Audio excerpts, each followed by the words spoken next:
tool for kids, right? Play Harper, and Harper's coach even said afterwards, Bryce went too far around second base, but the ball was hit deep, I think left center. He took off from first base, went around second base. The guy, whoever caught it in left field, threw it into the cutoff. Again, you're watching that TV screen. The ball comes in. Now Harper's hauling back to first base.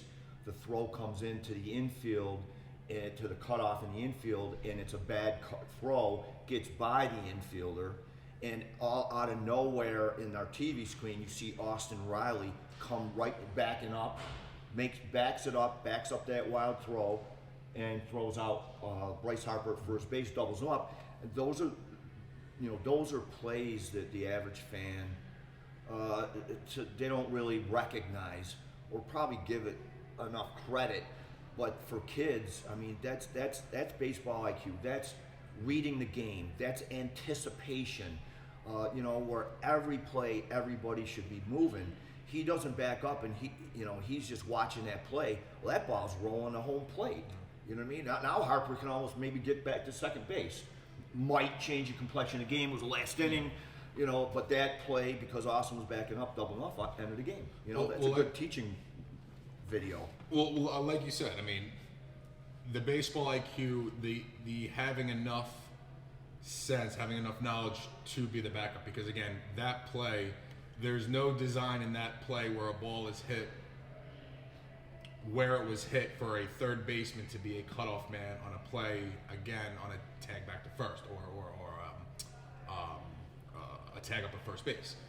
And the play reminded me of the Yankees and A's game in 2001, I want to say, maybe 2000, when Jeter? When Messina threw the ball, Giambi, I think, was on first, shot down the right field line, and Jeter comes out of nowhere as the backup cutoff man, because I forget who was playing right field, but he misses both cutoff men. Yep. Jeter comes out of nowhere, flipped to Posada, gets the out. Now again, that play could have been there could have been, who knows what could have happened if Jeter's not there backing up.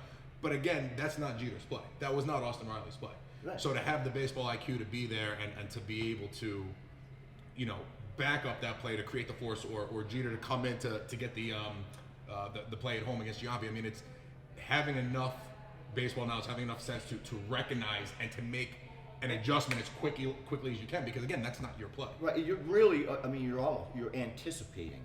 You always gotta plan for the worst, right? You're playing shortstop, runner on first, ground ball or ground ball to short, second baseman. You get to the bag. You have to have your body in a neutral position, because you have to expect a bad throw, especially at a younger age, right? These guys, they'll hit them in the chest, 99% of the time. But you got to expect the worst, right? So because if you're just standing here and you're expecting it here and the ball's thrown over there, you're probably not going to make that play, right? So we have to anticipate. That's part of baseball IQ. I mean, you got to read the play, and it's happening like this. And those backup plays like that, I mean,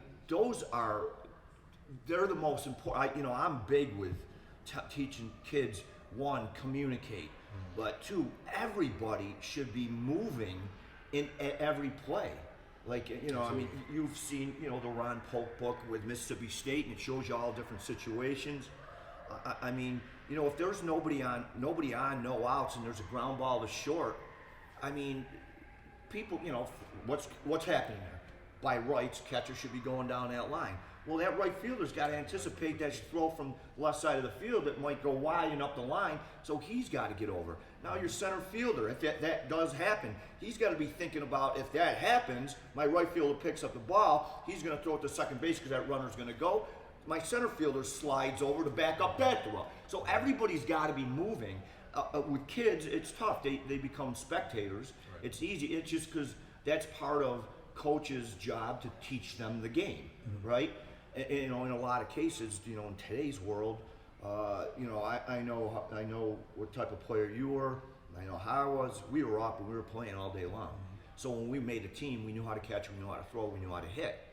So when we made the team, our coach knew we could hit and catch and throw. So now he can teach us the game of baseball. Right. The game inside the game. Where today's world, you know what I mean, in a lot of cases, the coach is trying to teach them how to catch, throw, and hit. And so Well, they're behind. it's the little things that aren't taught that are supposed to be, which become the biggest difference makers. Again, nobody knows what happens if Harper isn't doubled up. Nobody knows what happens if Giambi scores. But ironically enough, those are the two plays that are looked back at and recognized the most, saying this was the difference maker in that series win. Yes. The complexion of the game can Everything change. changes. Exactly. Yeah, I mean, exactly. everybody says, everybody's a conspiracy theorist and all that, but you don't know in that play with Harper. Now, if that throw goes bad and Austin Riley is just a spectator, it might get past the catcher. Bryce Harper ends on second or third. We'll say second.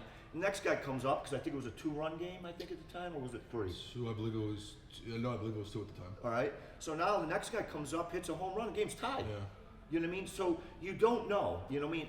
Certain plays can change the complexion of the game, and in a lot of cases, it changes the momentum of the game. Yeah. And the game is momentum. You want to ride the wave. You know what I mean? You want to get out in front of everything, make your own breaks, create a momentum, and ride that momentum, because that goes a long way in this game. You know what I mean? No, I absolutely agree. I agree.